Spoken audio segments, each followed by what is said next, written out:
My name is Amanda Keller, and if you'd looked at my life 6 months ago, you'd think I had it all.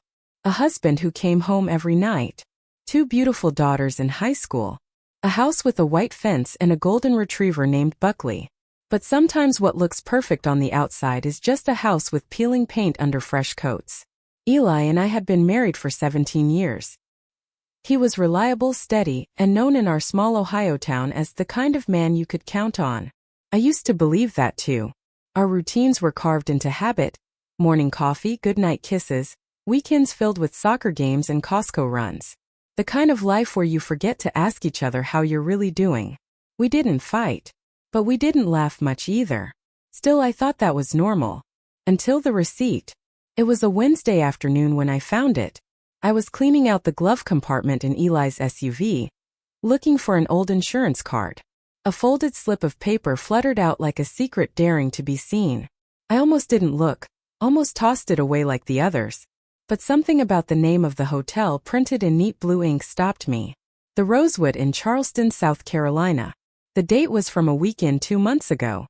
The same weekend Eli told me he was working overtime at a construction site up in Toledo. I stared at the paper for a long time, my mind fighting itself. Charleston? That was 9 hours away. What project could possibly take him there? I didn't ask him about it that night. Or the next. Not because I was scared of what he'd say. Because I was scared of how easily he might lie. And if he lied, I didn't know who I'd be married to anymore. Instead, I tested the waters. That weekend, I casually brought up Charleston while folding laundry. "Oh, didn't you say you've never been to Charleston?" I asked lightly. Eli didn't even flinch. "Never been." "Why?" That lie landed so smoothly it made my stomach churn. I spent the next week looking for cracks. His phone was clean. Too clean. Like it had been scrubbed. His work laptop had a new password, which he claimed was company protocol. His clothes from that weekend? Already dry cleaned before I touched them. But then, I remembered something. Our daughter Hannah had told me a few weeks back. Dad smelled like that man at the fair. You know, the one who sold beard oil. At the time I laughed. Now it haunted me. Eli didn't wear cologne. But someone he was with did. So I went to the only place people confess when they don't know they're confessing. His GPS history. And that's when I saw it. Charleston. 2 destinations. One labeled Luna Cafe. The other. Cresswell Law Offices. A cafe and a law office. I didn't know what it meant. But I knew enough to realize something was unraveling. Something that had quietly existed behind our grocery lists and dinner prayers. I called my best friend Janine that night and asked her the question that had been crawling up my throat all week. "Janine, how do you know if your husband's having an affair?" The silence on the other end lasted just a second too long. Then she said carefully, "Amanda, you don't ask that unless you already know." She was right. I did know. But what I didn't know, what I couldn't have imagined, was who was helping him keep the secret. Because the betrayal didn't stop with Eli. And the truth wasn't hiding in Charleston. It was much closer to home. And I was about to stumble into it with open eyes.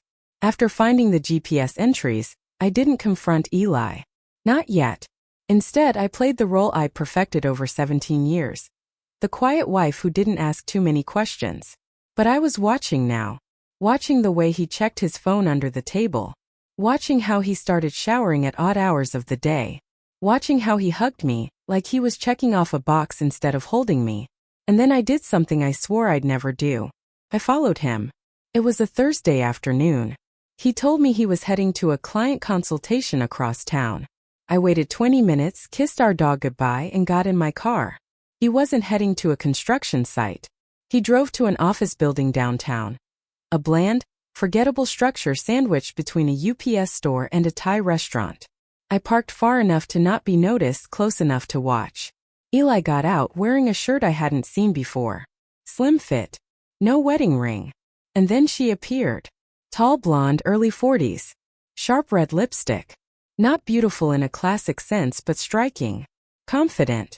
She greeted Eli with a kiss on the cheek that lingered too long to be professional. They disappeared into the building. 10 minutes passed. Then 20. The longer I sat in that car, the more I felt like my own body was betraying me. My hands were cold. My stomach churned. My ears felt hot. What was I going to do, storm in? No. Instead I took a photo. Just one. A blurry snapshot of Eli and the woman entering the building. For proof. For clarity. For the version of me that would eventually need strength. When I got home I paced. I stared at that photo 100 times. Then I remembered something that cracked open a door I hadn't even thought to open. Cresswell Law Offices. That name. I knew it. It took me an hour of digging through old paperwork before I found it. A legal envelope from 4 years ago when Eli's uncle passed away and left behind a tangled estate. Cresswell Law handled the probate. Eli had gone alone to finalize everything. I remember because I asked him to let me come, and he told me there was no need. He'd handle it. Apparently, Eli liked handling things alone. But this wasn't 4 years ago. This was now. And something told me this woman, the lipstick, the lean-in, the law firm wasn't new. She was old. Familiar. And that terrified me more than anything. I called Janine again and this time I didn't hold back.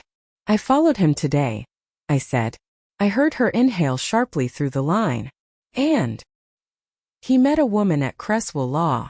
She kissed him. He wasn't wearing his ring. Her response was immediate. I think I know who it is. I sat down hard. What? I didn't say anything before, Janine whispered, her voice suddenly hoarse, because I wasn't sure. But a few months ago I saw Eli at the grocery store. He wasn't alone. And I swear, Amanda, it was a woman from his past. I gripped the phone. Who? She hesitated. Elise Thorne. The name hit me like a slap. Elise. Eli's old college girlfriend. The one who left him, broke his heart, and apparently became a lawyer. He had always said Elise was his what if. Now I realize she might be his, still is. I hung up the phone and stared at the ceiling, the truth starting to form not in full sentences but in fragments sharp as glass. He had found her again. He had lied to me with practiced ease. He had slipped out of our life and into a shadow of the one he never let go of. And here I was. A wife. A mother. A placeholder. But something else was stirring now, something that had slept inside me for years. Not rage. Not grief. Resolve. Because I was done pretending. Done playing dumb. And done making excuses for a man who wore his lies better than his wedding band. But before I confronted him, I needed one more thing. I needed to know who else knew. Because secrets don't stay secret without help. And betrayal never comes from just one direction. It was raining when I walked into the Cresswell Law offices. Not planned. Not dramatic. Just Ohio rain, heavy, gray, and cold. I had no appointment. No lie to tell the receptionist. Just a name, Elise Thorne, and the weight of 17 years pressing down on my chest. The receptionist, a young man who looked like he still lived with his parents, gave me a tired smile. Do you have an appointment? No, I said, returning the smile. But tell Elise. Amanda Keller is here. His fingers paused on the keyboard. He knew the name. That confirmed more than I expected.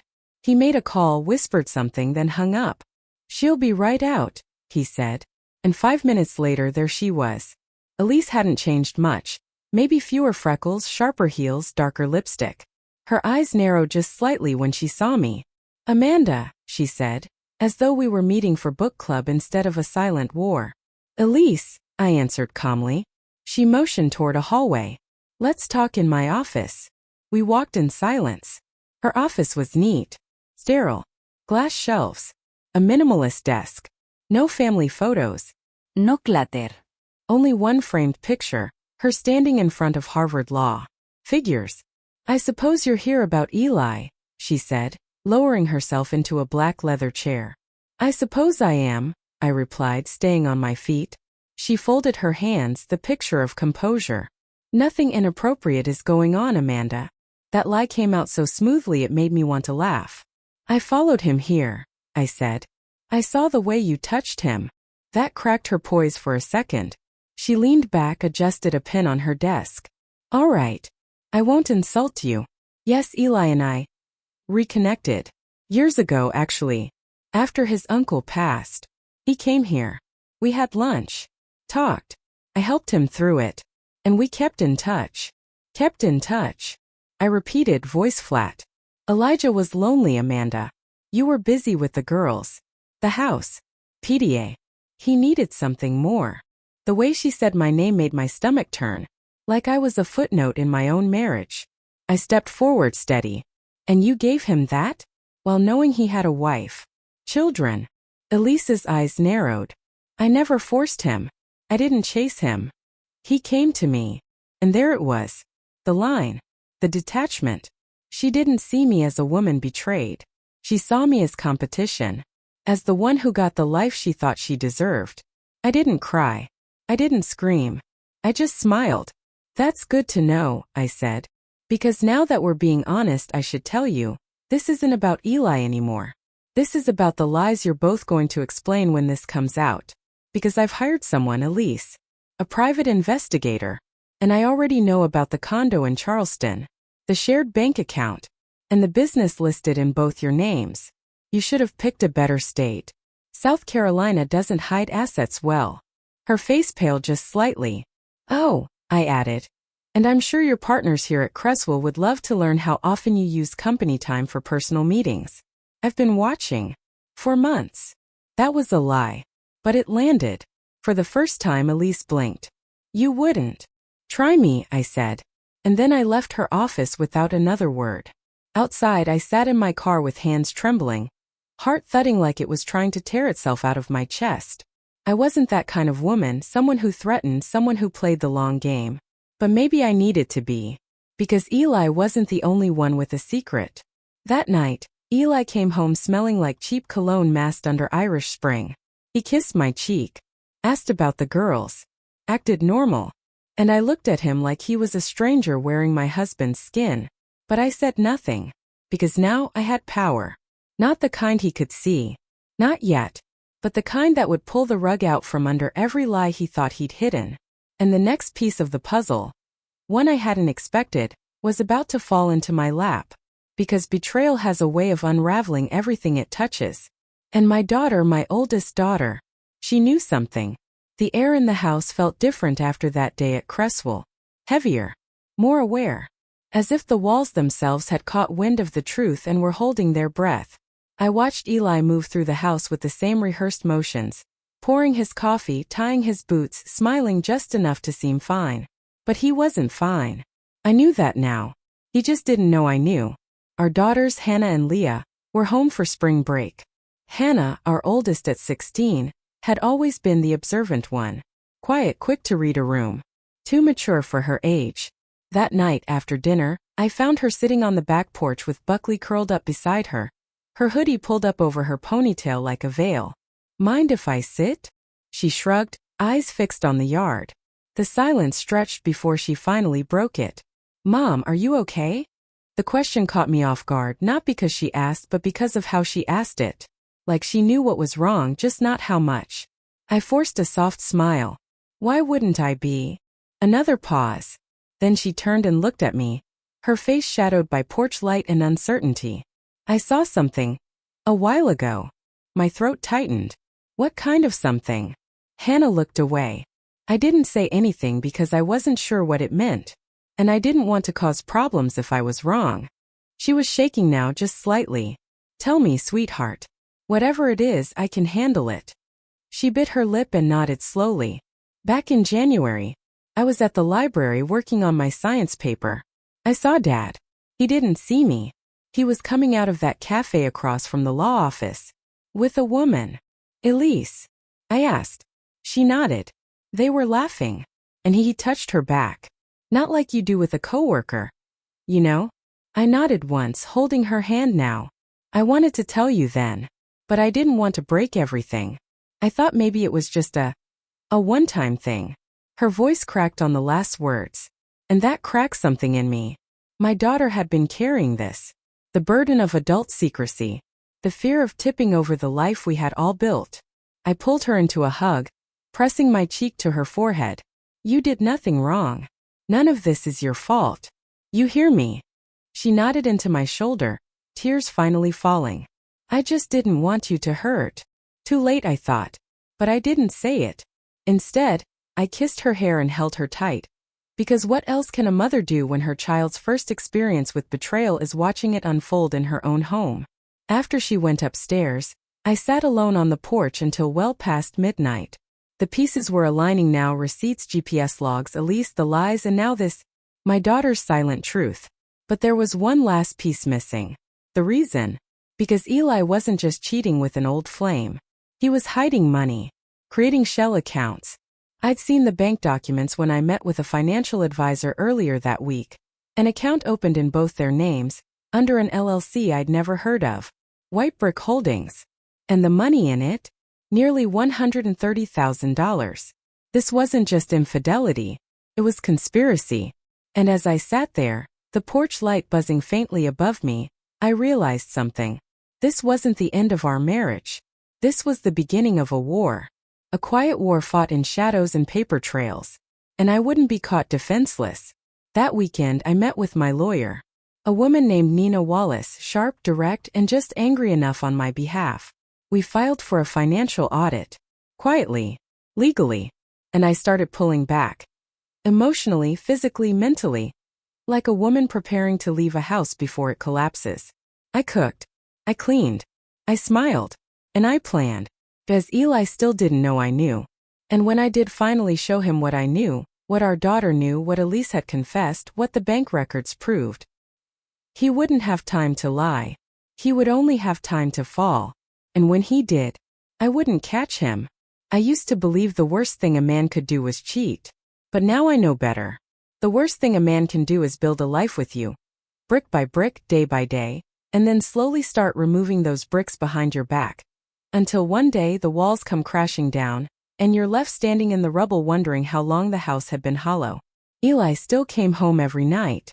He still brought groceries, fixed the leaky faucet, and made small talk over dinner. But now I saw the cracks. How he flinched when I looked him in the eyes. How he turned his phone face down. How he disappeared for meetings that never matched up with his company's calendar. He didn't know I had already contacted his employer and requested a breakdown of project sites. Didn't know I had screenshots of his shared LLC with Elise. Didn't know the credit card in her name had been used to buy our daughter's birthday gift. He didn't know anything. Except that something had changed. One night as we lay in bed, his back to me, mine to the wall, he said softly, "Amanda, are you unhappy?"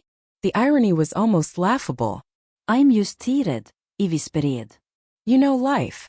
I saw his shoulders rise and fall in the dark. He thought that answer meant he was safe. That I didn't know. That he still held the upper hand. But his silence was starting to confess everything. That Friday I made 3 moves. I met with Nina again to update her on the LLC. I visited the bank and removed half of the joint savings. I emailed the HOA, changing the emergency contact on the house to my name only. I wasn't just preparing for a confrontation. I was preparing for departure. But before I could leave, I had one more thing to do. Something for me. I pulled out an old sketchbook I hadn't touched in years. Back when I was Amanda Cooper, not Amanda Keller. Back when I dreamed of illustrating children's books, not balancing the books for Eli's business. I started to draw again. Not for money. Not for anyone else. Just to remember who I was before he started slowly erasing me. That night, Hannah peeked into my room, saw the sketches and said, "You're coming back to life." I smiled. Feels that way. Then came the final crack. It arrived in the form of a manila envelope on our front porch. No return address. Inside, a printout of text messages between Eli and Elise. A receipt for a down payment on a Charleston condo. And a photo. A photo of Eli with Elise and a child. A boy.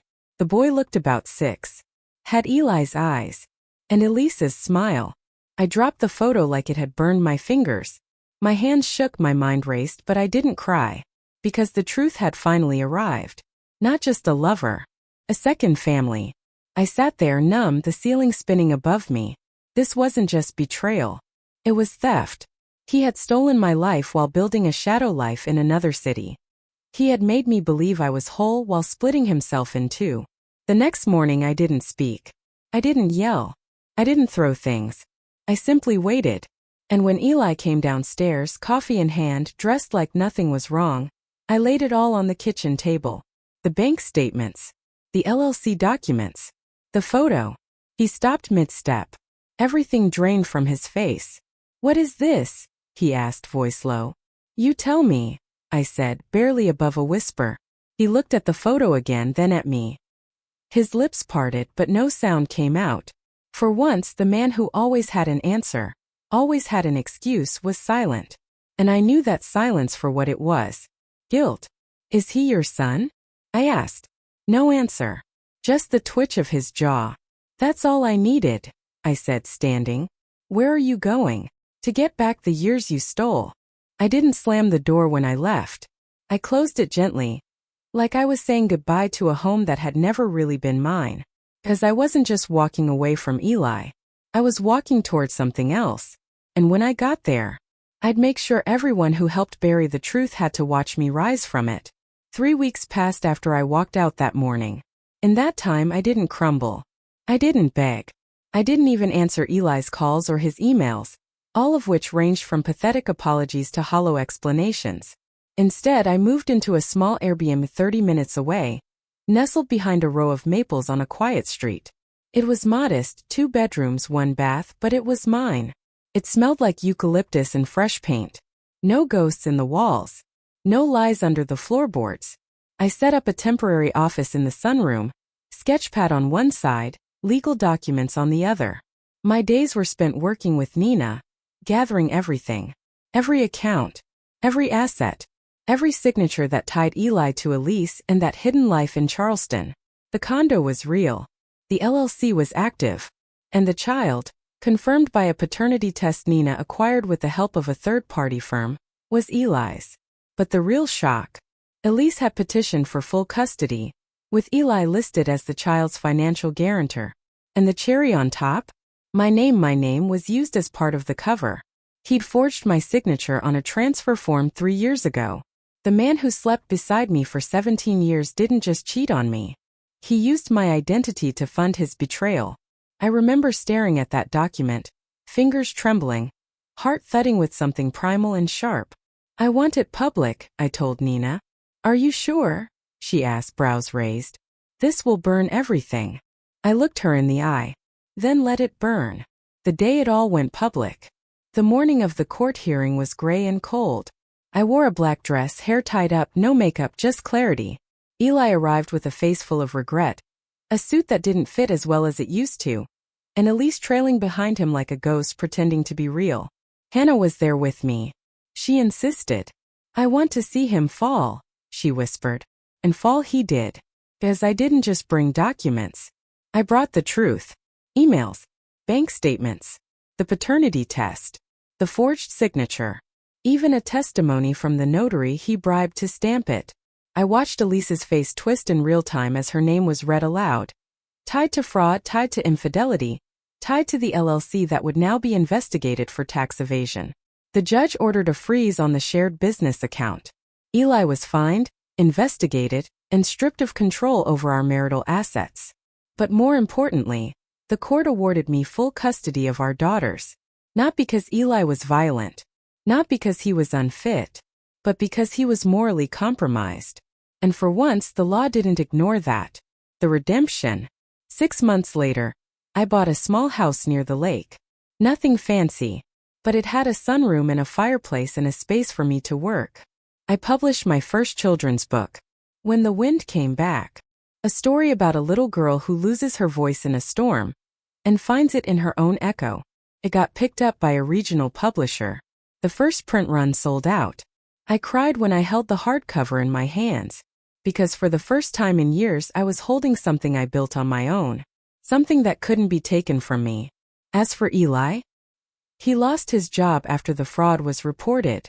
Elise left him 6 weeks after that, once the money stopped flowing. And the child, their son, was moved to another state to live with Elise's family. Eli tried to reach out, tried to apologize, tried to say he never meant for this to happen. But I didn't respond, because the truth is, I wasn't angry anymore. I was free. Hannah is applying to colleges now. Leah started therapy on her own. She told me last week, "Mom, we're stronger now. You made us stronger." And I finally believe that's true. 1 year later. On the anniversary of the day I walked out, I wrote a letter. Not to Eli. Not to Elise. To myself. Dear Amanda, you spent 17 years believing you had to be smaller to keep love alive. You twisted yourself into patience, silence, sacrifice. You stayed when it hurt, waited when it felt wrong, and gave pieces of yourself away like they were spare change. But the moment you chose yourself, everything changed. Now you don't walk quietly. You walk freely. And that is everything. So here I am. A single mom. A business owner. A survivor of betrayal. But more importantly, I'm Amanda Keller. and I'm no one's placeholder ever again.